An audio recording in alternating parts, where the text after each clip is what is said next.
Bonjour, aujourd'hui on va voir le corrigé de l'exercice que je vous ai proposé bien sûr la dernière fois à propos du signe sigma et qui a été formulé par Bernard Gray dans son ouvrage des statistiques descriptives. Donc pour commencer, il est préférable de présenter les calculs dans un tableau. Dans la première colonne, on va présenter les indices, c'est-à-dire les i. Dans la deuxième colonne, les xi, c'est-à-dire les variables qui correspondent aux indices.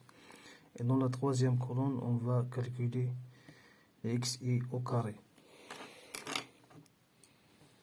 Donc on a 7 observations.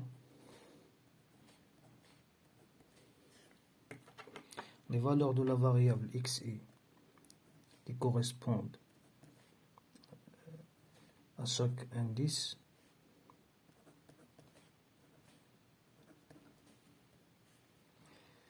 Et bien sûr, on va calculer le carré de ces valeurs. 5 au carré c'est 25, 7 au carré c'est 49, 3 au carré c'est 9, 12 au carré c'est 144, 17 au carré c'est 289, 0, 100. On va ajouter une ligne pour présenter le total. Les totaux, pardon.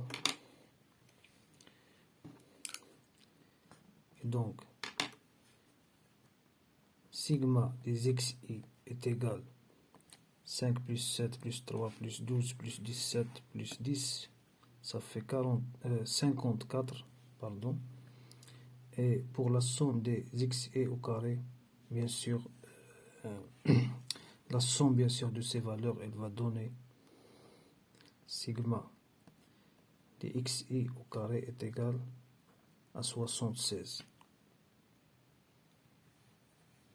Donc pour la première question, sigma de i est égal à 1 vers 7 de xi. Bien sûr, il est égal à 54, qui est bien sûr, c'est le total de la colonne 2. Deuxième question, sigma de i est égal à 1 à 7, 5xi.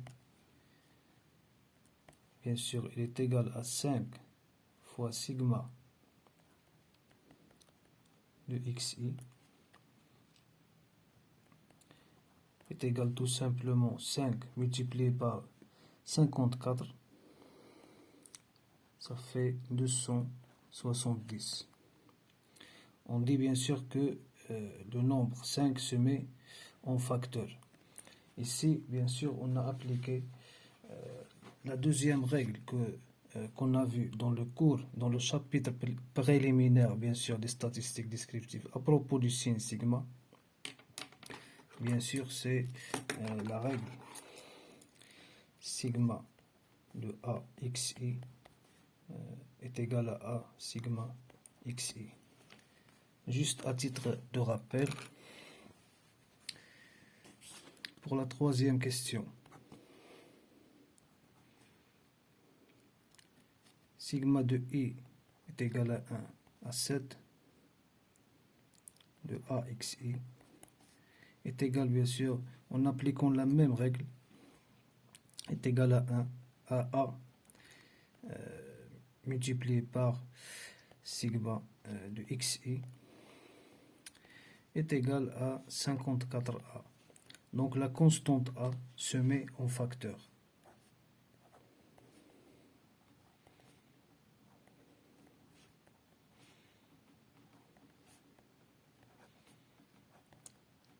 La constante a se met en facteur. Quatrièmement, sigma de xi moins 3 est égal à sigma de xi moins sigma 3 est égal à 54 moins 7 fois 3 est égal à 33. Bien sûr, ici, c'est sigma de I est égal à 1 à 7. Et aussi, bien sûr, pour l'XI. Ici, bien sûr, on a appliqué la première règle qu'on a vue dans le chapitre, qui est sigma de XI plus YI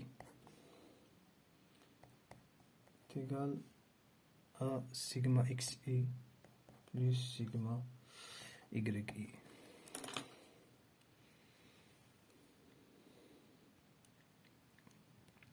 Cinquièmement, sigma de AXI plus B.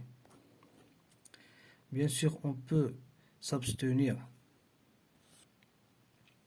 d'écrire, bien sûr, l'indice sous le signe sigma. Bien sûr, avec la pratique, on peut écrire seulement sigma AXI plus B est égal donc à sigma de XI plus sigma de B est égal tout simplement à 54A plus 7 fois B. Donc parce que bien sûr on n'a pas ici les valeurs des constantes A et B.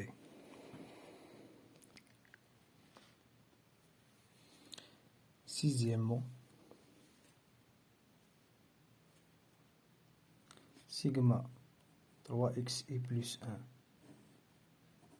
divisé par 13 est égal à 1 divisé par 13 multiplié par sigma 3xi plus 1 est égal à 1 sur 13 fois 3 sigma xi plus sigma de 1. Bien sûr, 2i est égal à 1 à 7. Est égal à 1 sur 13 multiplié par 3 multiplié par 54 plus 7 est égal à 13. Septième question. Sigma de xi au carré. Bien sûr, nous avons déjà calculé la somme des xi au carré dans le premier tableau. Donc, c'est la somme, c'est le total de la colonne 2, 616.